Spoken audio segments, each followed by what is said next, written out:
This episode of Ain't That Swell brought to you by Billabong, man. Number one, they've been with us since day dot. Still going strong, brother. Signed up for another year. How good does that feel? So good. Lovely to have the support of the bong, the big glass cylinder. Only a surfer knows the feeling, all the rest of it. Fully. Big Billabong. The thing they're getting in right hard in behind right now, Smivvy, is the documentary on the big screen. Touring around the country. jackmccoy.com if you want to get tickets. But apparently the show at Byron the other night was hilarious. Derek Hind hosted the Q&A afterwards, and it descended into the maelstrom that you'd expect, Smivvy. Jeez, he give a couple of sprays, a couple of one-eyed, just full-blown Hind Gurn-offs. Yeah. The hindsight Gurn-off, just a one-eyed barrels. spray. You got to watch those one-eyed sprays, nothing, mate. Kook. Shut up! What a stupid question. Yeah, get on it. I've had it. I've copped a Hind spray. A couple. Oh, have you? Very similar to that, actually. Oh, yeah. Actually, who hasn't? First time I ever met Hind, he said to me, I was day one at the Trax office. He happened to walk in. I was 17, green as from Mullumbimby, and he walks in and I go, whoa, I knew who he was. He just walks up to me and I said, oh, hey, Mr. Hind. And Ridgway goes, yeah, this is the new grommet. And he looked at me and went, you know nothing about surfing. Yep. That was my introduction to it. No, it's basically everyone's introduction. Yeah. I was like, well, okay, fair enough. Anyway, he's not at the other shows, so get along. It's a win. Hey, well, first of all, I'd like to say, and I is gonna find me, because I want to be a part of this fucking dumb wannabe tennis tour. You know, I think they got his testicles so far up their mouths that this is bullshit, you know? I'm not thinking about that right now. I'm just thinking about having won the world title and hopefully trying to win another one someday. You just drop in and just smack the drop down, say bah! Well, I'll tell you, Stu, I did battle some humongous waves. Oh, just the paper, please? Oh, surf looks good on it. Not bad. Ain't That Swell with Jed and Vaughn. Oh, those guys are back! Get a haircut. Yeah, shredheads, waxheads, kooks and barneys. Welcome to Ain't That Swell, the radio show dedicated to cutting fucking sick. I'm your host, the two-time Gold Cone Peace Award-winning surf journalist, Scum Valley's finest himself, the punch-drunk pikey, the sultan of psilocybin, the maestro of micro-dosing, Smivvy. Yeah, brah. I'm joined here as always by my loyal co-host and friend, frontman of the Goons of Doom, former editor of Surfing World Magazine, Trax Magazine, and Waves Magazine, Vaughn Rinsed Corn Deadly. Hey. Vaughn, welcome to the program. Good to be back, Smivvy. Good to be here in the holy house of Swellians. Oh, our lights aren't on. We'll fix that. But the goat is back on the wall. The goat's back on the wall where he belongs. Yeah. We took him down when he got cut. And we've whacked him back up now that he's out of retirement. Yeah, oh man, he's out of retirement in a big way. He's got some new offerings for his acolytes, which we're going to get into further in the show. Mad. But number 5. Oh, straight into finger buns. Let's do it. Vaughn, it's my least favourite time of the year. It's cut time. Cut! Let's just get this out of the way before we move on, Vaughn. On the men's side, Semi Pupo, you tried hard. You even put your own brother to the sword, and yet still, you cut! Fired! Got! Ian Gentile, you looked locked in for a second there. Yeah. Third at Pipeline, semi-final finish, and yet, you cut! You got. Tell your story, walking genitals. Kicking a can, Gentile. Kicking a can. No, that's it. Caio Abelli, my old mate from the early stab trip, a former Brazilian national champion, a sparring partner and later whipping boy of the great Gabriel Medina. Had a heart-to-heart with him at Pipeline while I was there, in which I foisted upon him the great teachings of Wim Hof and encouraged him to make the most of his hard-earned talent with a bit of mind training. Moments later, Caio, I watched you scratch into a pipe bomb that you had no hope of making far too deep and were fated mercilessly by a local bodyboarder snapping your board. So it is a little surprise that you two are cut! Back to the doll queue, Caio. Miguel Pupo, well, it's a marvel that you've lasted this long, to be honest. You're cut! Back to the Chang. Harsh, my bro. Harsh, my bro. Cade Matson, 1,000,000% cut. Add that to your 2%, 1,000,000% fired. Gone. I like Cade. Good. Yeah, he's a good guy. Good dude. Chippo, not Chippo, Vaughan. No! Oh, God, humanity. Cut. He's cut, Vaughan. Oh, that hurts. That's like getting muted, Smivvy. That's like having your nuts cut. Right before chokes. I What a know. disgrace. Oh, heavy. Steady Freddy meat and potatoes Moraes. It's back to the shops for you, mate. Bring some gravy or at least a bit of Cupie next go round on the CT. You cut. Callum Robson. Creased little Gabby Medina of a classic Woodburn hit. did. Callum Robson. You can't. It's weird, You man. can't. It's weird.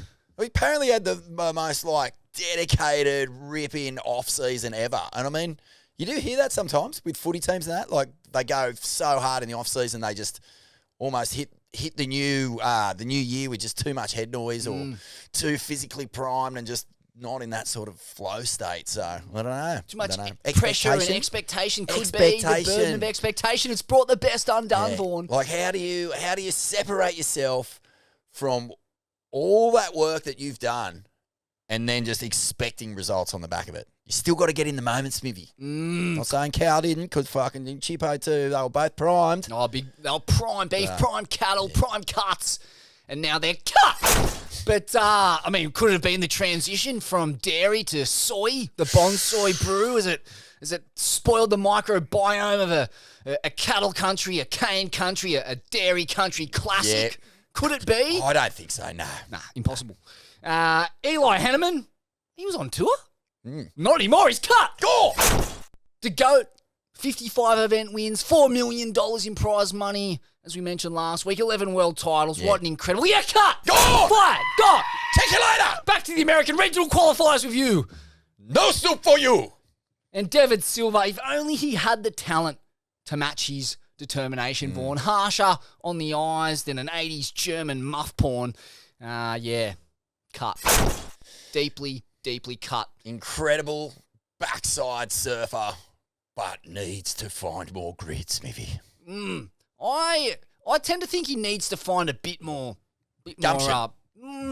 I'd say style, a bit more finesse, something to make him a little bit more palatable on the eyes. Maybe. Yeah. I've heard. He clubs it backside. He clubs it, front but side. I've Pipeline. heard he might have a touch of the Phil Toledo's when it comes to the juicy year. That's the rumour getting around. Oh yeah, he's not a fan of the juice, and yeah, mate, backside as well. I don't know if he's much chopping the cone zone. Look, it's probably better that he goes back to the Changas before we are round on this Pacific leg. Yeah. Let's be real. On the women's, Lakey Peterson, a fifth, a third, and 2 knives, and you cut. Gets the wild card, but geez, hard going on the women's tour. That's not a bad run, Mate, exactly, yeah. Like anyone else, I mean, if those results are on the men's side of the draw, you're looking at top 16. Not in the women's, mate. Gone! Cut! Sally Fitz, can't be. Not back for another lap of the Chang, but it is. You cut. Our Sal. Yeah. Our Sal. Luana Silva, gone, cut, fired, sacked. On the scrap heap, but ripping. Ripping. Yeah. Yeah, doesn't matter how good you surf, mate. If you don't get the results, you cut! You cut straight back to the Chang. Final on the Chang, though, looking good. Yeah. For the Sally 2025 Fitz, our season. Sal also off to a flyer. Deep in the Deep Chang. in the draw. Got the Chang going. Fired up the Chango. Bella Nichols, Indy Robinson, cut. Oh, jeez. It was cut land for the Aussies on the women's It side was of a the bloodletting, jobs. mate. Yeah, The it women was. just got fucking absolutely pumped. Oh, yeah. Not in a good way. No, not in a good way. Not in a good way, Jedum.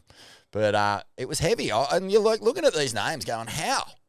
How do surfers of this caliber get cut? I haven't seen this much blood on the sand since Gallipoli 1912. Yeah, Cut! gone. Just Johnny Turk cutting them down in their prime born. The argument has got to be made soonish, Smivvy, in light of the fact that we're starting to see, performances really raise. Like the argument has to be there for the women to have a few more places on the CT.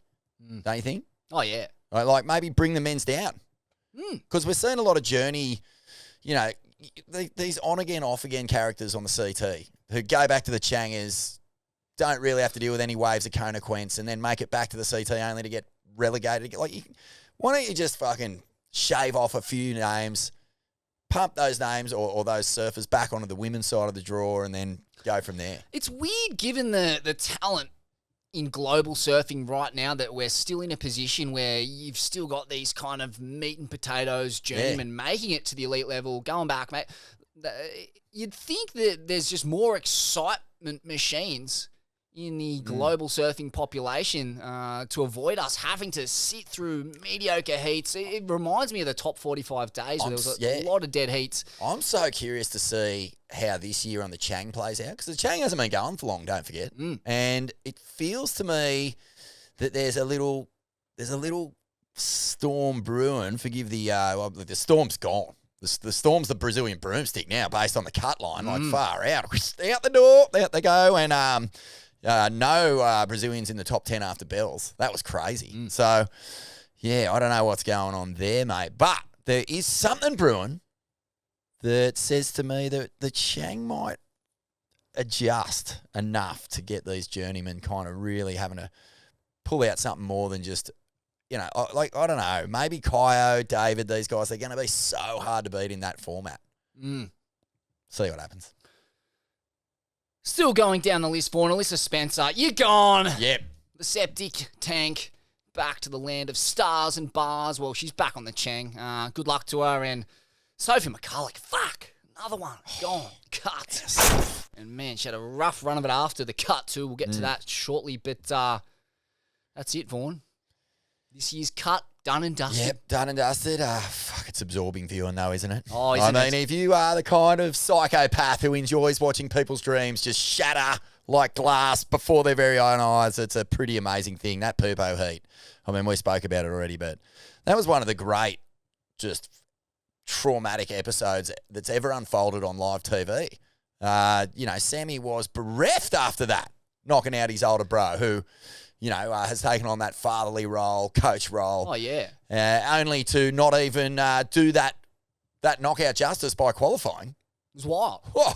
It was a narrative fitting of some twisted Korean game show. And Squid Games. Yeah. That one. Exactly. Yeah. Something like that. I mean, far out. When your own family members are sticking the knife in and twisting it and crying over your bloody, mutilated corpse. Yeah. It's no good. No, and those tears, they fell on... They're hard to have sympathy for, aren't they, if you're Miggy? Oh, yeah, cry me a river, mate. Cry me a river. If you just ended me dreams! Nah, the cuts are crazy, man. I'm backing it. I love it. I reckon it's really good. Oh, yeah. What I've actually thought about in, recent times, probably said it on the pod a few times, is like, keep cutting. That's the way to get to the top 5. Because remember in the past, like couple of years... We've seen there's the cut and then sort of the back half of the tour who have really had no chance of making it just start going on this sort of Kontiki holiday where they're just drinking cocktails in the pool, start firing up, maybe smashing a few googs at the disco after the comp, after the elimination round in the comp where they consistently get fucking bashed. Couple of 8 balls and a run through the whorehouses of El Salvador. How good. But what if we just kept cutting until we got to the 5? Wouldn't that, because then you're missing out on dollars every comp. You're missing out on incentives every comp from your sponos. Like, you've got something to surf for. And I think that's where you go into that. This is probably going to be a bit different because we've got quite a bit of shit going on in the middle of the year. But previous 2 years, once we hit El Sal and fucking that Brazil period where we just lost interest completely, that could make those heats even more exciting and those contests more absorbable, absorbable. Yeah, absorbable. Yeah, it's a reason to get up at what do you 3 reckon? a.m. Like, good call. Like, I kind of thought, like, you could do it and then just chop them off until you literally are left with the top 5 after chopes. Yeah, I mean, if we want drama, theatrics, punches in the head, tears, and all of the above, then just keep shaving it, Vaughan. Keep cutting. Away. Just an old-fashioned cut fest. Every event, more dreams on the writhing scrap heap. Yeah. How good. Keep cutting, mate. Not enough cutting going on, was? Chop it all. Everything must go. An old-fashioned clearance sale. How good. The extravaganza of Australian surf couture is a wrap, rinsed corn, and what a festivus it was. A win for Mick Mick Donna. Straight into a 30,000 strong Paul Fisher Gurn Fest. Straight into a Paul Fisher after party. Straight into the world's biggest egg downer. Straight into the Narrabeen Checkers event. Just there's no let up, Smivvy. Couldn't ask for a better preparation. Oh, mate, how are they going to pull it off? I mean, all I can say is thank God pingers aren't what they were in the 90s, mate, because you know what? If they were, Smivvy and Deadly, there's no chance we'd be heading to Narrabeen, mate. We'd just be covered in glow paint, have our fucking Diablos out, and we'd be heading straight to Earth Frequency this weekend out back at Tambourine, brother. Straight to Earth Freak and then holing up in a tub, and out the back of main arm. Fuck pro surfing. Oh, mate, yeah, the gurn was real. It was just insane how fucking funny were just the heads appearing on Instagram after that Changers event.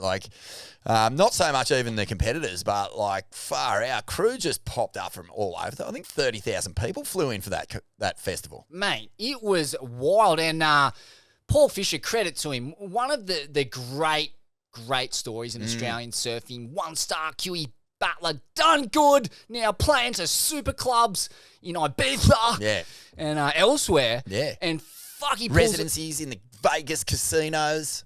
Yeah, He's just absolutely shredding it. Right up there alongside Caleb Plant and Ryan Garcia in the big boxing fights. There's Fish Magnet up there spinning the fucking wheels of steel, dropping googs, dropping beats, dropping his darks. He'll drop anything. But amazing to see the crowd that he pulls. And, mate, it's Australian culture to a T, isn't it? This degenerate son of a single mum, absolute piss-taking icon, one of the all-time greats of Australian culture.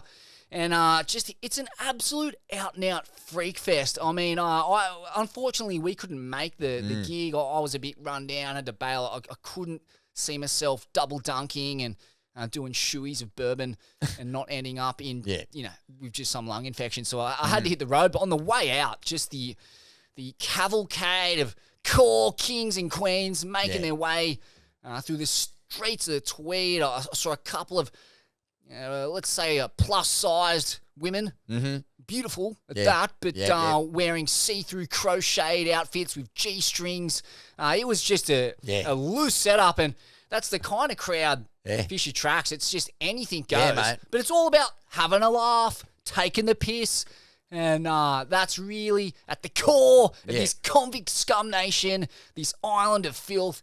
And it's great to see our culture represented on the world stage. Totally agree, man. I saw the same people. It was just fades and sleeves and fucking belly button rings and just these thin pieces of cotton riding dot till the fucking sun came up, mate. It was a full-blown Australian Gold Coast Gurn Fest. Doff of the cap to all who attended, and a big doff to the Fish, mate. What a fucking champion. And what a way to ring in Mick Mick Donna's first challenge. First Challenger Series victory. 101 Lennox heads off their gherkins, fizzing out their girds, celebrating their win from their local icon. Yeah.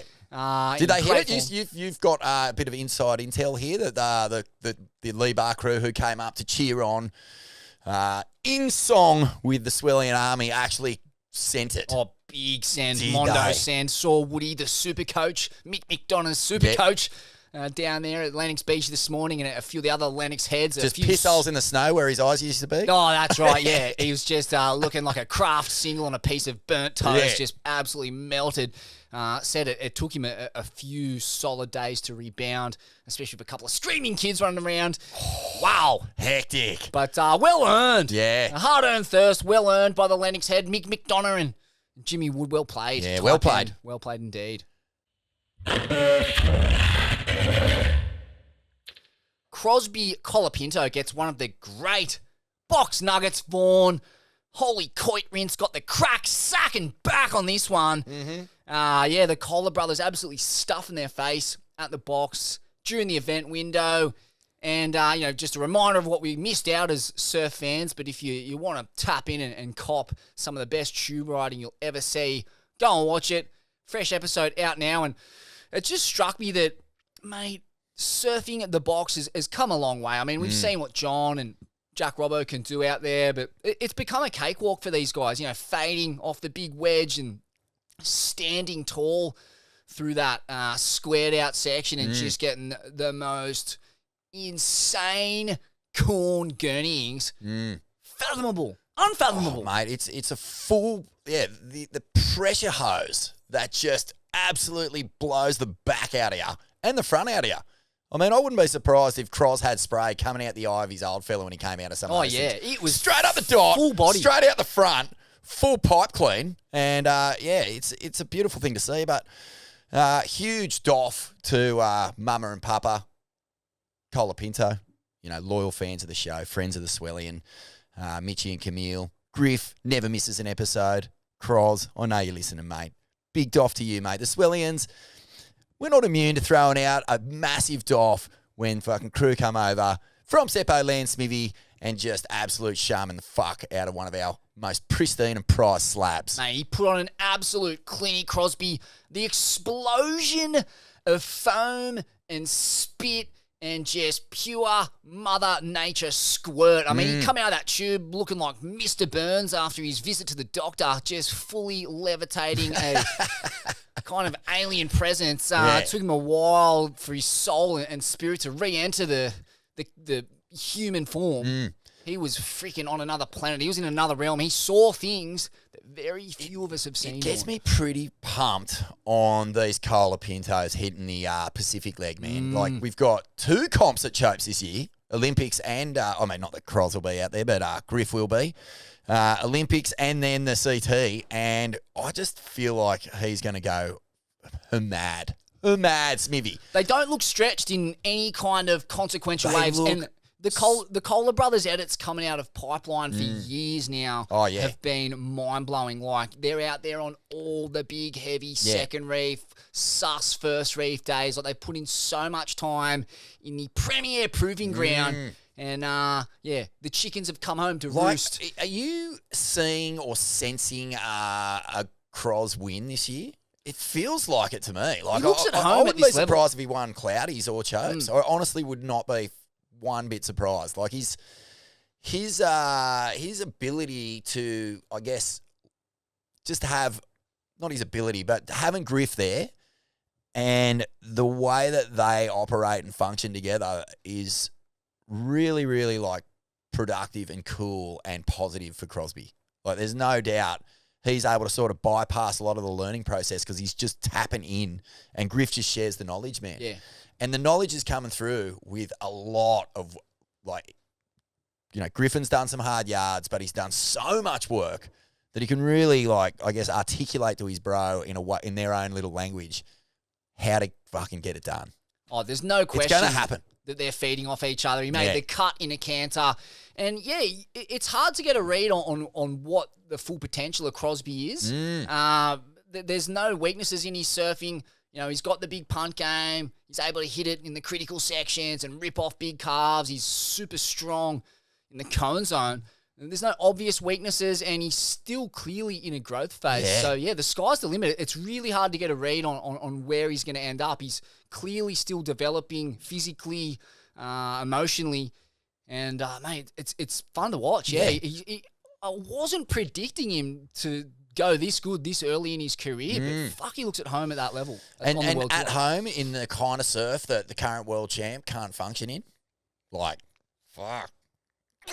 It's a major threat to everyone. And they love it. They love the juice. They live for the juice. Yeah. They don't look like they're, there's nothing sus or sketchy in their approach to waves of consequence. They look completely at home in those conditions, which is weird. Coming from San Clemente, there's no waves like that there, but, obviously many, many reps on the North Shore will get you leveled up and ready for any cone zone on planet Earth. Here we go. Might have to put a cheeky little wager on Cros to get a win this year, maybe. A little wager and a little bit of bucksheesh to whoever he's surfing against. Imagine both Colapintos in that top 5 end of the year. Psycho. Oh. Talk about a blood feud that could split the family right down the guts. It really could.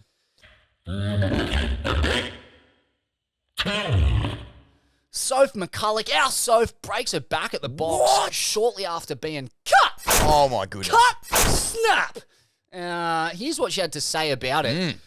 I couldn't quite get myself underneath it enough, so I ended up getting pitched in the lip, then getting sucked back over. I hit the rock ass first, and just compressed my spine. So straight off the bat, mate, lucky to avoid the rock enema, and took it in the back instead. Immediately I was like, yeah, fuck, that didn't feel good. And I was in a pretty big panic. I got washed in quite a bit, so I tried to wave to a few of the crew in the channel, but I don't think anyone saw. Once I got on my board, I kind of relaxed a little bit and was like, well, I don't really know what to do here because I don't think I should be walking back along the beach. At that point, I figured my best option was actually paddling back out. Getting that news was pretty devastating. This is obviously after getting the diagnosis about her back. It was pretty surreal lying in hospital finding out you just broke your back. I was really lucky I had my parents and Liam with me, Liam O'Brien, World Tour cut survivor. And the support from the WSL friends and family has been unreal. 3 months in a back brace is daunting, but it could be a whole lot worse. I mean, there's probably going to be critics out there saying that I was reckless or whatever for trying to push myself too much, but at the end of the day, if I don't test the boundaries, then I'm not going to know where the boundaries are. The difference between the wave of your life and breaking your back is a pretty fine line. Whoa. It is a fine line, and it's a line that's been flitted either side of by all the greats. Yep. Being at Pipe, surfing Pipe and seeing the approach of even guys like John, who are... They're not out there every day on every swell. They're so calculated in the waves that they catch at any wave of consequence because they know that how fine that line is. They've experienced it with broken legs and broken backs. It is part of the game, that kind of compression on the rock. Fuck, I got coited on my tailbone. That's right. Remember that? Coited, yeah. That was hectic. Heavily coited. Oh, it was very nasty. Split. Yeah, completely split from the outer top ring of That's Uranus. Right. The aperture of your rectum was widened significantly. Yeah, and I've been done up in almost identical circumstances on the same piece of reef that Sophie got done on. So the wave she went was like an inside one, and those inside ones, they just square out and hit a different part of the reef. Tom Jennings was saying that, Tom Jennings, the iconic cinematographer, one of the all-time best to ever do it, and an aficionado of the box. He's seen more people coited at the box than you've had hot dinners and I've had hot ones.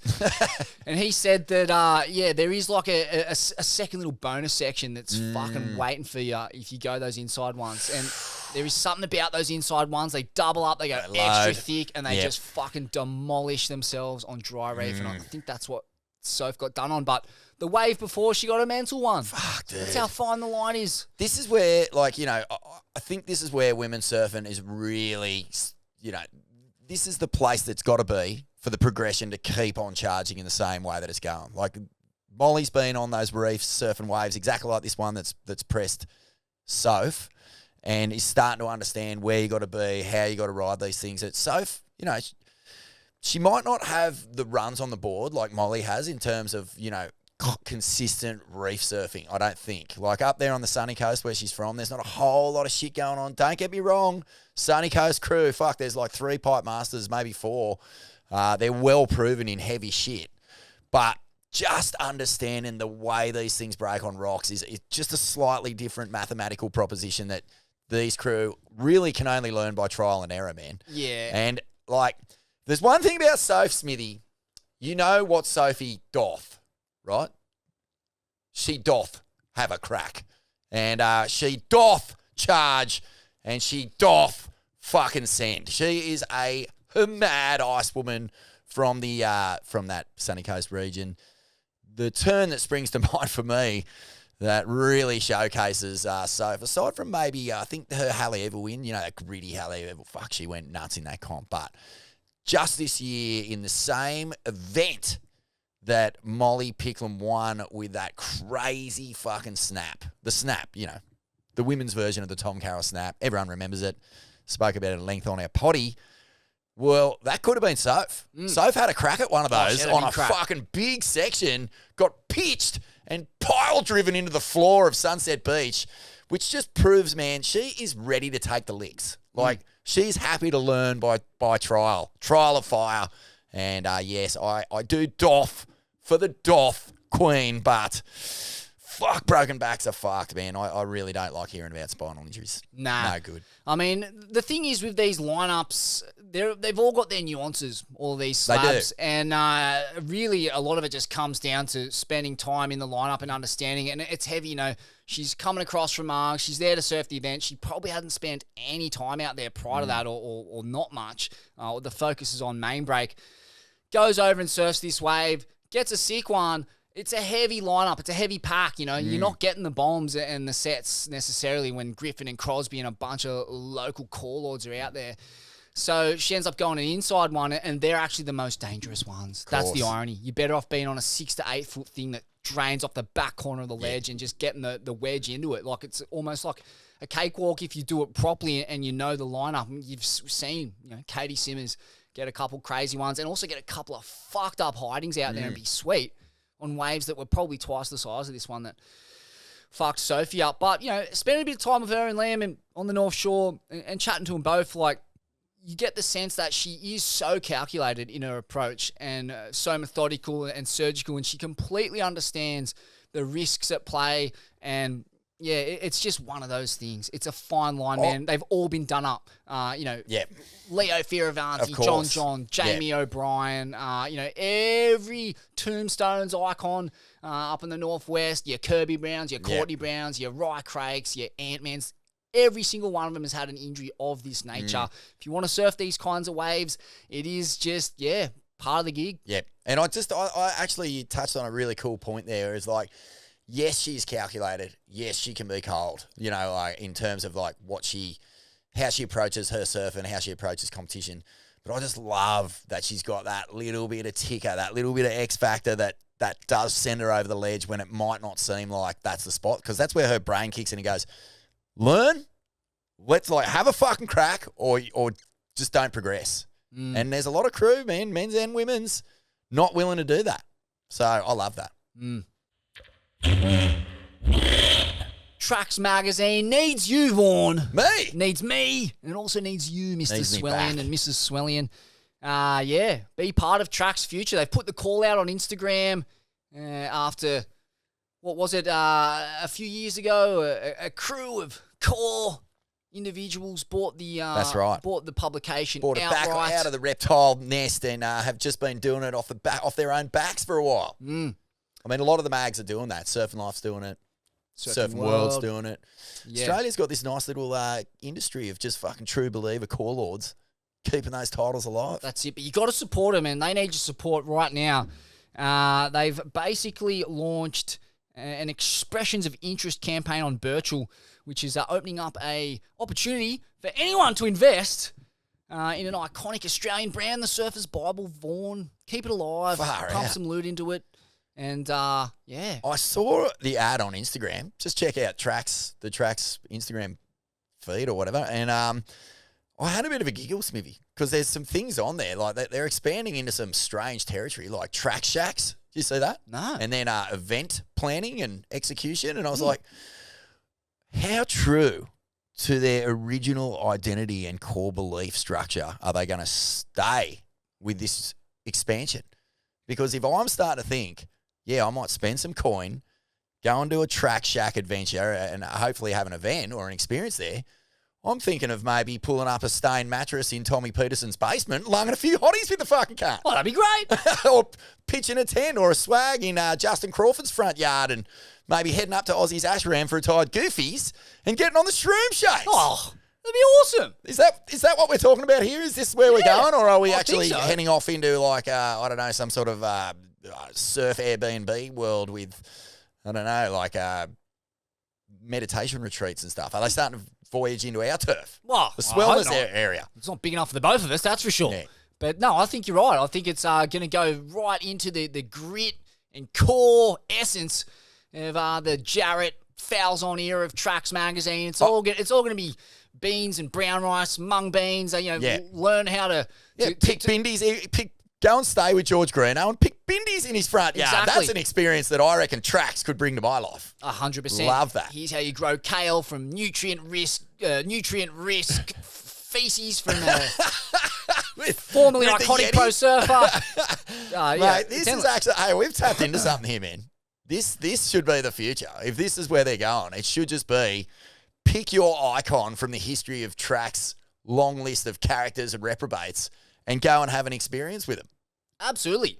It's like, kind of like the Cosmo Kramer fantasy life, right? Yeah. You just get to live in the shoes, sleep in the bed, and drive around the bombed-out piece of shit Camry of some dishevelled ex-pro from the 80s or 90s. It'd be great. Herring's down there at the caravan park in Broadwater. Post up with Herring. Fully, man. Crack Has open he got a bunk bed down there? That's the dream. Yeah, I mean... Share a bunk bed, tell stories about the 92 Coke Classic. Crack open a 9% of homebrew and just Magic. sip the evening away and listen to war stories. So I guess all the info would be on their website or whatever, so check it out. But just to give the Bible a doff is I've been touring around at their parties. They've been throwing big parties during the Aussie leg. Goons have been playing at them. They've been sick, man. Like, if the audience at these parties is anything to go by, Trax is fucking tapping in with a really good, young, DIY kind of, I guess what they're doing is providing an opportunity for kids who are just getting crushed by, the cost of living, who have to pay fucking so much money for a concert ticket. Just turn up, have a bit of fun, and it is pretty old school. It feels 90 spec to me. The parties we've been doing, there's a few more coming. Cooley this weekend. And then Harbord after the Sydney Chang. So come along, support the Bible. Lorne Goat Watch. Huge news. Just when you think the siren is sounded and the goat's decorated career, the master of reinvention reappears with yet another offering for his acolytes, a high-tech, natural moisturising serum gel, Vaughan. Yes, otherwise known as moisturiser, but... I think our goat has a bit on his nose. Yeah, right. Yeah, I was wondering what that was. Yeah, it's good. Smells nice. Or looks unless good. Doinker, because I did see your dog dry humping his nose a while ago as well. Known to skull fuck the old... Wild rival venison. creature. Yeah, no, it's true. You couldn't take him anywhere. I'd take him to people's houses and be skull fucking the host within moments.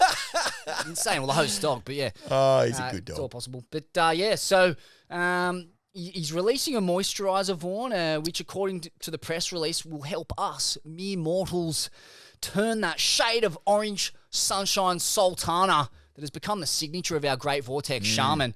It's called Freaks of Nature. And it will, and I quote, help to build your barrier and balance the skin microbiome with a novel postbiotic bacillus ferment with a prebiotic effect. Let me just repeat that, Vaughan. A novel postbiotic bacillus ferment with a prebiotic effect. Now, I know that you are well-versed in this language. So in layman's terms, explain what that is to us. Well, I believe that there will be various hair follicles, skin DNA from the goat himself mixed in this giant industrial vat. Shaved off his tongue, shaved off his skin. A little bit of everything. Yeah. Yeah, and it's Dot? all part of the secret Bit of serum. dot biome? I think so. There'll be a couple of flakes of Microbes? dot crust. Yeah, for sure. Okay.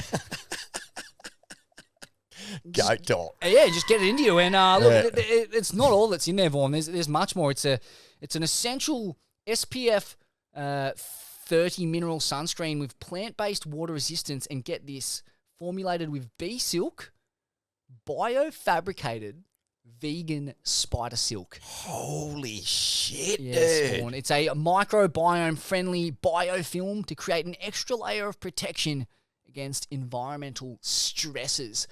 This is heading into witch brew territory. Oh, yeah. I mean, biofabricated vegan spider silk. Wow. Is this- Wow. Are you and kidding me? cooked in a giant cauldron and with bats flying around. Oh, It's- yeah. And don't worry, there'll be a bit of 5-MeO DMT Yeah. in the mix too. You'd have to you'd imagine. have to. Even if it's just the residual. As an ambassador for the great Shroud of John, I think we need to have a few particles of that sprinkled in the mix as well. I mean, it could be his kind of Charlie Manson chapter where he spikes the world's supply of moisturizer or moisturizing serum gel, whatever you want to call it. But I mean, it's interesting. I mean, I've been using carnivorous spider silk, and that was clearly an error. I mean, I was wondering where all these fucked up flies' eyes were coming from. Yeah. And that'd be why. Yeah, Carnivorous spider silk. You got to go the vegan spider silk form. Man, I've been doing a little bit of reading myself on all these microbes that, live within us, live on our skin, like basically help us survive this world we're living in. I'm backing the goat on this, mate. The more kind of species that we introduce to our physical environment, I guess you could call it, the more complexity and diversity we have there, the healthier you become. Looks like he's left no stone unturned, man. I can't wait to just get this stuff, put it on my face, put it in my mouth, get a kind of a fecal transplant, just get one of them sauce bottles or maybe an old Kewpie bottle and just get it up the coit and give it a full-blown squirt. It sounds like the magic potion to me. It sounds like the magic potion. Yeah, and in goat, I trust. So I will be there ready to slurp the spider silk out of the goat on this one. Oh, Smith. yeah, and it's not the first time he's plied us with some mystery serum. Who could forget his perps? Of course. I mean, look, he's an entrepreneur. He's a master of reinvention. And you can't really put a foot wrong. Out of known, perps, Slater designs, and He's now insatiable in his moisturising serum desire gel to help the human race. Oh, he is. Insatiable. Yeah. And as you said, Vaughan, we will slurp the vegan biofabricated spider silk straight out of the goat's bottle. I'll slurp it from whatever vessel he gives it to me in. Get it on me, get it in me, get it up me. I'm all about it. Yeah, me too. Right there with you, Smivvy. Let's get in line, my man. Over and under, Vaughan. Over and under.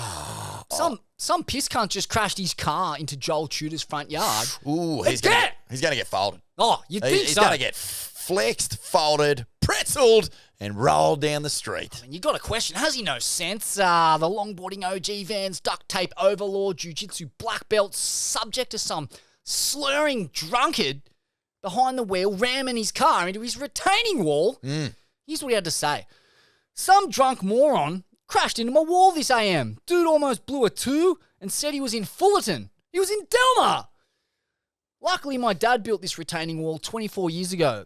His car busted the footings, connected to the sidewalk, and snapped the top corner of the wall, then bounced into my gal's truck and caved in the tailgate, knocked the truck onto the curb.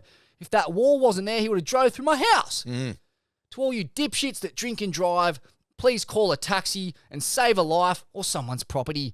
This is the second time my house has been hit and fourth time a car parked out front has been hit. I hate drunks with a passion. Well said. Yeah. Sage wisdom from the great man. Yeah, he's not short of a spray, but this is one spray I can get behind. Yeah, I'm well behind. That's a big over for me. I'm loving it. I mean, second time, though, and the fourth time a car's been sideswiped in the street, you got to wonder whether it needs more of a deterrent. I was thinking maybe a few scarecrows around the joint, a couple of cardboard cutouts of Joel and his jiu-jitsu gi with black belt in various jiu-jitsu poses, menacing kung fu posturing. Yes. Something like that. Yeah, Cobra Kai style, like where they cut out the a life-size photo of the fucking character in full karate stance, just with a big message that says, warning, fucking jiu-jitsu freak inside, drive car through yard at own peril, otherwise get folded and fucked up. You'd love to see it when you're just a 15-strong gauntlet of jitsu, Joel cutouts, warding off drunkards. I think that should just happen anyway. Yeah. All around the place. Yeah. Just like the Parko statues that are going up all around Australia. We'll have the Joel. And like, what about slogans down the bottom too? So maybe, don't drink and drive. I hate drunkards. I hate drunkards. Choke on your own spew or I'll choke ya. Come at me, Garrett McNamara. Fucking choke you out, cunt. How good. What a legend he is. Joel Tudor, Tudsy brah. Over. Vaughan, awful news. 2 Australians and an American murdered in Baja. Jake and Callum Robinson and their San Diego mate Jack Carter Road. They were found dumped in a 50-foot well in Baja. Baja, California, right. So How does that work exactly? It's across the border in Mexico or not? Yeah, it's a big peninsula that runs. It's like a finger. If you look at the map of Mexico, it's that first little bit that runs down like that. Right. It's called Baja, California. Okay. It's lots of right points and it's a sort of its own little area. It's really is a that little border crossing over in the Tijuana, and then it's riddled. It's a big sort of. It's an area with like fucking the quality of life and the value of life is low, man. Turf wars everywhere to control that fucking channel of, major drug distribution into the States. This is just devastating, man. All I can think really when I heard the news is like, fuck, it's probably no fault of their own. Like, it's just that you don't know who you're dealing with when you're in a situation like these guys apparently or allegedly found themselves in, which is carjacked and just not handing it over because you think you're getting stitched up. Like, these people are so desperate, so tweaked, they don't have any value for your life or their lives, and it means nothing to just pull the trigger. So, it's just devastating, man. And it just reminded me, I guess, I don't know, as a father of young men who are going to be traveling soon, it just is terrifying, eh? Like, you just cannot get your back up and take it personally when fucking you're confronted in these situations. Yeah, in these countries, what to say, it's fucking heavy. Man, it's deplorable. It's disgusting. It's the way of the world in a part of the world that's mired in poverty and cartel violence and drugs and trauma and the fucked up thing is too, like, as surfers, we're just passing through. We don't want trouble. We're just going surfing. Nah. Like you couldn't pick more innocent people to murder. Yeah. Like we're literally like almost always traveling with a level of compassion and connection to local people. Like we're often full of gratitude for being there and the experience that we have. Yeah, it's really hard to make any sense of, other than the fact that these dudes were probably just high as fuck on base cocaine and they were essentially mugging them for the set of tires on their car because they had the same car and they wanted to whack it on their car. Like, it doesn't get more trivial than that. And I think the lesson is there is fucking not much you can take away from shit like this. Other than that, you just gotta give it up. Yeah, whenever a gun gets pointed in your face, in whether it's Mexico, El Salvador, Nicaragua, South Africa, Brazil, like any of these places that we frequent as surfers, mate, get your travel insurance and just get ready to kiss all your belongings goodbye. And it's not just muggings either. It's not just like being a robbed situation. It's like any conflict. Just walk away. Get the fuck out of there as quickly as you can, because it's just, when the value of life is so low, there's nothing stopping people from behaving in ways that are fucking genuinely life-threatening. I just feel so devastated for anyone who was friends with these guys, for their family, obviously, and just hope you're doing okay. Mate, and this is the second time this has happened in 8 years. I met actually the fiance Josie, who was the partner of one of the two blokes. That's right. Who was murdered in almost identical circumstances 8 years ago. Yeah. And it just says to me, like, the commonality of this kind of violence and murder in this part of the world is pretty high. I mean, that's Australians it's happened to. You don't know how many people from other nationalities it's happened to. We don't follow the news of these other countries. Even watching Road to Patagonia, Matty Hennon's epic opus, he gets jacked in broad daylight, loses his motorbike, all of his stuff on it, whilst having a freaking coffee or a taco in broad daylight, like about 10 metres from his bike. So it's just ruthless thievery and, just absolutely abominable drug-ravaged individuals running rampant. Mate. It's hectic. Devastating. Be very careful out there. It's travel safe, Swillians. Massive under. And, mate, just to add to that, it's not just Mexico where you can be cut down in your prime by some drug-ravaged individual. Kai Schaefer, a 21-year-old surfer from Coffs Harbour, stabbed in the chest and neck, murdered in a car park after going for a Dawny. Yeah. Just a couple of hours down the coast from here. So, mate, what do you even say about it? It's in my lifetime in this country, I've never heard of anything like that happening. Never once heard of it. There was a surfer shot dead at a swelling, in fact, in the Raglan car park by an ice head. That's right. But yeah, in this country, I've just never heard of it. And you kind of have to blame, again, drugs. Yep. And you got to really wonder how many people are going to have to pay this price before we get some real drug reform and some, at the end of the day, like the solutions to this kind of stuff, it's obvious. It's staring us in the face. It's very obviously it's drug reform, like law reform. So we're not just locking people up for drug use. We're getting them into rehab programs and trying to cure these problems through the many methods at our disposal that we talk about ad nauseum on this program. I'm not going to talk about them again, but it's just that these rehab programs are expensive. There's no real will from the government. They make too much money off locking people up in private prisons and the cops and robbers fucking charade. And like there just needs to be a better approach to curing addiction and back that 100%. ridding our fucking society of this scourge of methamphetamine. Anyone who really wants to understand sort of how this problem even was created, just read Chasing the Scream. Yeah. It's just a really good layman's complete story of the war on drugs, and it's just dismal failure. So check it out. Johan Hari. That's the one. Check it. Magic. Jed's angry, Vaughan. Oh. It's been a while. Fuck. It has been a while, Smivvy. You've been walking around with a big smile on your face, mate, just having a hell time. That's right, until I came a cropper and did me knee and I had to go to the local hospital or general practitioner to be straight on precise. the oxys, just fucking load you up on the pharmos, mate? Not quite. I mean, they would have if they could have. Yeah. But I Endones, said, that's the no. kind of the go-to in Australia, isn't it? Yeah, Pain relief, isn't it? Endones, Penadine Fort, Tramadol, Patamol. They're all really fucking good and really fucking addictive. Don't touch them. Pour them down the toilet along with your Zennies, your Valiums, your Vicodins, your Ritalin, all of them.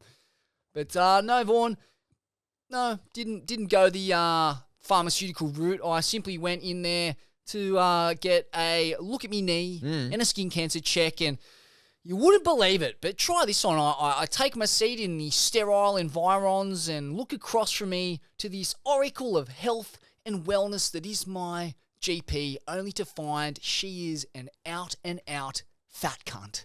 What do you mean? I mean that this pommy soap dodger blimp of a medical professional is sitting opposite me sipping on an energy drink at 11 a.m. Oh. And she's got the hide to be doling out medical advice to the public. And, it just made me think, like, what kind of a cuckoo land we live in? And if that's the state of the healthcare professionals, what's the state of the humans she's treating?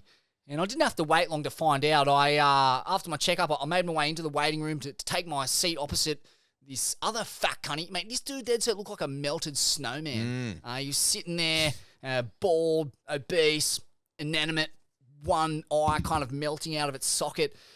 And I was just thinking, what happened to this country, rinsed corn? We used to be a country of wiry diggers fighting off Japs on the Kokoda track in the malarial jungles and highlands of Papua New Guinea. It used to be all weary Dunlops and Brett Kennys and Wayne Lynches, beans and brown rice 8-packs. Just fucking cutting down cane fields full of Ross River. Yep. And now look at us. Even the doctor looked like a fucking bowl of custard. And I just thought, mate, can you imagine if the Japs or the Chinese come over the hill at Kokoda again and you look next to you and you've got a tranquilised melted snowman as your corporal? It's a disgrace. All right, man. Got a couple of Swellian questions for you. Oh, magic. They've been sitting on they've been very patient, these Swellians, got to say. We put the call out a long time ago. Never got round to doing us Ask Us a Question episode, but let's have a crack. Saucy first. This one's for you, mate. Can we get a long-form interview with Blink-182's drum tech and Green Day's personally branded bestie, amongst other things, Chris Cote? What do you reckon? Is there room for a call lords with Chris Cote? Oh, undoubtedly there is. I mean, any man who's willing to pack Smivvy up an apple cone alongside Gavin Gillette, Joel Parkinson's vanquisher in the 2009 world title race, and light it for Smithy while Steve Sherman's passed out in a inflatable child's pool in the corner on the top floor of the commune hotel is a core lord in my books. Get him on the show, Cote. I'm coming for you. Yes. Oh, I can't wait for that one. A true core lord. I love him and Justin. They are right out of the Jeff Spicoli top drawer of degenerate surf culture. You know, slinging pizzas with a little foily in there if you drop the code word. Back in the days, the dark days of prohibition there in Southern California. You know, they knew how to get an earn. They knew how to get their feet in the wax. So accomplished, such fucking doers, and doing it in the core spirit too. You know, like Cote edited Transworld Surf for years. Our careers kind of ran parallel for the whole time. And it was a pisser too, Transworld. Funny magazine. It was a funny magazine. Yeah, it was a good one. But yeah, lots of time and respect for Cote. Rips on the skatey, rips in the surf. He fucking absolutely rips on guitar. He's a real renaissance man. So get him on, Smith. Bet he's got some yarns for you too. Well played, Gordo. Pretty pissed week if you Brad ask me. Hillier wants to know, do you think that this is a good question actually, because I think we touched on this after the pipe comp. Do you think that Katie Simmers being 5'2" gets higher scores compared to taller surfers because the waves and sections she hits look bigger because she's smaller? The old optical So illusion. you made mention of this about Erin Brooks the other day, you know, like the scale of her wave behind the rock sort of elevated that moment. You know, when you compare her size, her diminutive, tiny little impish figure to that fucking behind the rock gurgler, it sort of took on that pipeline spec. Yeah. The physics at play were so baffling. It needed a moment for the surf public to compute. And I'll never forget the image of her coming out of that tube because she was shrouded in spit. That's right. And it was this tiny, minuscule figure, like the size of her compared to the size of the wave and the amount of spit that was enveloping her. It was a surreal sight. It was like the Mayans and the Incans trying to make sense of these Spanish conquistadors arriving on their giant ship. You know, they almost couldn't see the ship because they'd never seen or imagined such a thing. It was like that. I could see a surfboard. I could kind of see a bikini in the mix. I'm like, what is that? Oh, it's Erin Brooks. Yeah. Getting blown out of a filthy gargler behind the rock. Fully. And I wonder if Katie Simmers does sort of benefit from that, being the tiny frame and just attacking lips and going hard at these sections. I mean, you're the best qualified person to answer this, having been at Pipeline and seen her pack them. Like, were those waves legit, or were they little 3-foot insiders, but they looked like 8-footers? Yeah, my memories of that final was that Molly kind of won it. Like, I don't remember. I might be, look, call me one-eyed, call me a patriot, but in my memory, Molly was the standout surfer of that final. I'd have to rewatch it, but the 9.6 was terrifying that Molly got. And Katie, I remember, I think she kind of got 2 mid-range scores in that heat, and Molly didn't really find the backup. The conditions really deteriorated throughout the final. So I kind of get what they're saying. Yeah, if there is some optical illusion, if there is some scaling up of the scores because of her diminutive size, I want a thorough investigation and I want it docked. I want it docked. I want to go back in that time machine, take the Pipe Master's crown off her, and I'm going to be running the magnifying glass over every section she hits. I'm going to have my little ruler out, my little scale. And we're going to get Rick Love on the case. Let's get to the bottom. Yeah. His little, texted That's right. replays. Rick Love's the man. Oh, he's the man. He'll get to the bottom of this. Sherlock Lovett. Oh, yeah. He's a details man. He will. His nickname is Mr. Spiffy. He's like Mr. Wolf in Pulp Fiction. He's the guy who gets in there, gets it done, makes sure every detail is covered, not a speck of unturfed or unlifted cloth to get to the bottom of it. But it is true. It wouldn't be the first time a surfer has kind of been scored against their own capabilities. It's a murky one. That that's happens different in to just surfing. the scale of the surfer on the wave. Like, Erin Brooks, at times, when she wasn't really clicking perfectly in sync with the wave, did look tiny. She looked puny, man, at times. I was like, well, I think when we first got there, I saw her get a couple of waves that didn't score, and she honestly looked like she could have been 11. Not 16. So, I don't know. Yeah, there's something to be said for, like, watching someone so little attack a big section. I don't think you can argue with the intent. Like, Katie and Erin both go at it. So, credit where credit's due, Smivvy. Yeah, she gets into amazingly vertical and critical and radical positions, but there is a serious question mark over how much strength and gusto she's hitting it with, because that is an important thing Power, to keep an eye mate. on. It's in the fucking criteria. Yeah, absolutely. Going upside down, Smivvy. Going upside down, bro. Wants to know. This is one of our Swellian faithful. In a recent Stab How Surfers Get Paid episode, it was noted that Wendy Botha, the Playboy magazine, sold out in Australia. Does Smiffy still have a few copies lying about? Oh, a couple of pages stuck together. Yeah, I was going to say that. Yeah, they're about. But good luck trying to open the Wendy Botha spread. That's right. You just got to get the Jimmy bar in there and pry it open. Try putting it. Have you tried putting it over the kettle? Oh, is Just the old condensation? envelope thing? No way. Yeah, give it a crack, Give mate. that a crack. Don't let the condensation drip back into your kettle, though. Okay, yeah. Could be quite a salty brew, that one. Hey. Mate, Chris Frad wants to know, what's your go-to bakery feed after a surf? Mystery bag and a snot block, rat coffin and a jam donut. Oh, well, that's going to turn you into one of those pluky-faced melted snowmen. You don't go there. Fuck the bakeries. Look, we all like a Wardell's pie. We all like, what's that mental joint at Ulladulla? They got a fucked up bakery there too. I think the butter chicken down there is pretty Haydos? Haydos, yeah. Wow. And, look, I don't mind the snot block. I am partial to an old-fashioned caramel slice. But, these were the bad old days of Smiffy. The Smiffy of 2024. Yeah, what's your post-surf nosh include? Well, it's chia pudding. It's dairy-free coconut yogurt. It's an omelette fashioned from the eggs of my own chickens.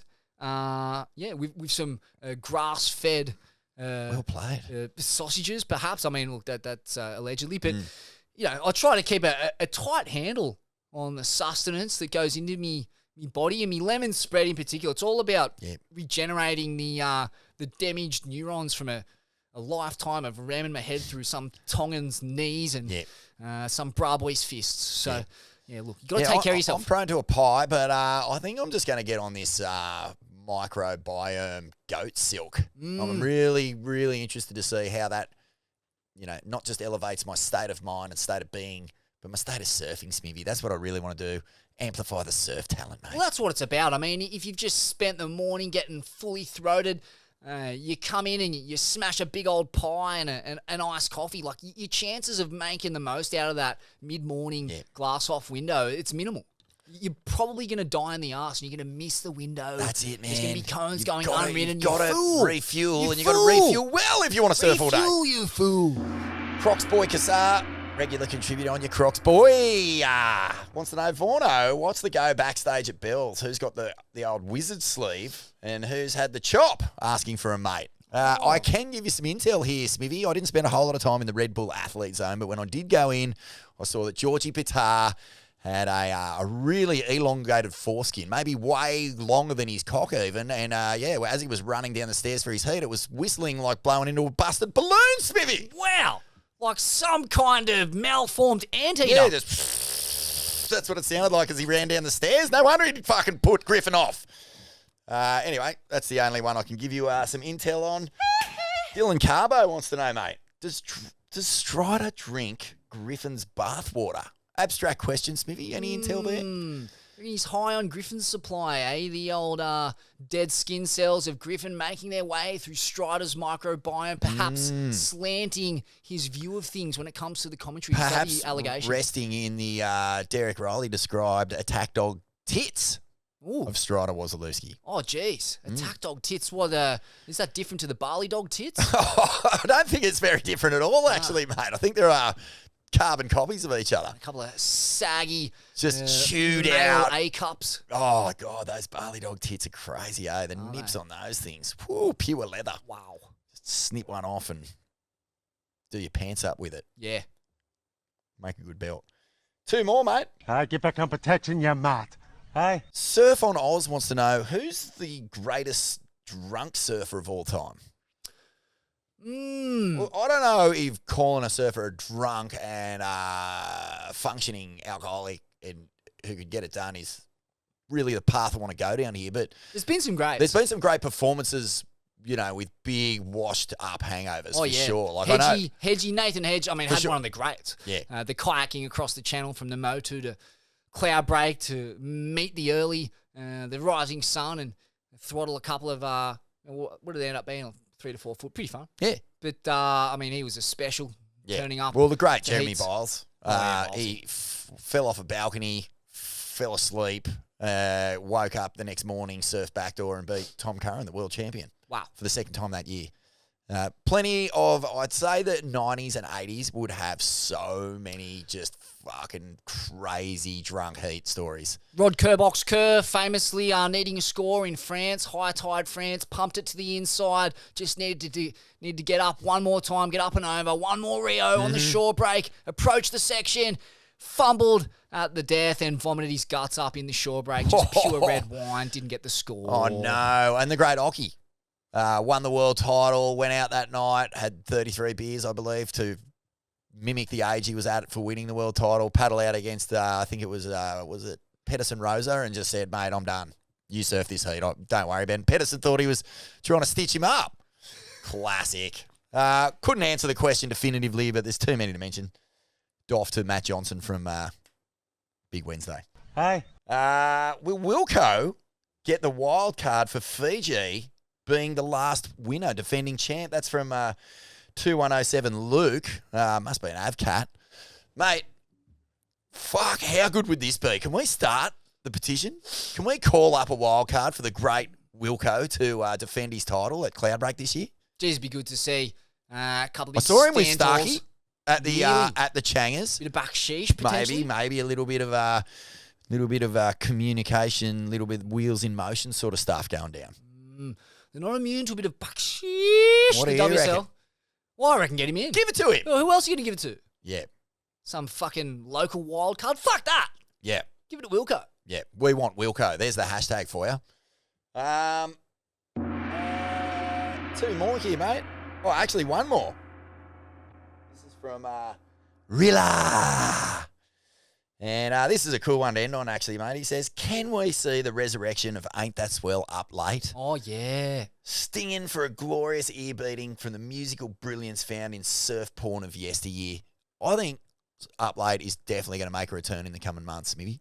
You and I have been talking about it. It was kind of our culture show where instead of just talking about the topics that are on or the world tour or, Call Lords or whatever, we just used to deep dive little areas or windows or moments or things that were important to surf culture. I reckon we bring that back. That's right, and take on the accent and language of the classic ABC bourgeois parasite. The bourgeois parasite who would do late night radio. Yeah, I'm here to give you the lowdown on the arts and culture hour of surfing, and this is a great offering from the local craftsman and hi-fi shredder.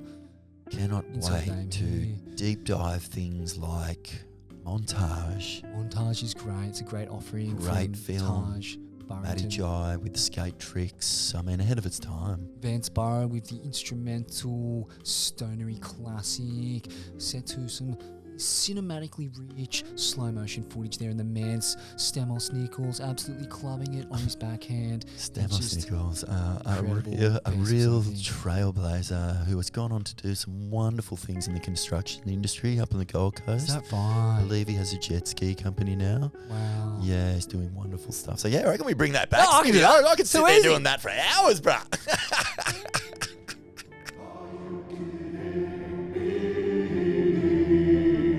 Are you kidding? Are you kidding? Are you kidding me? Are you kidding? Are you kidding?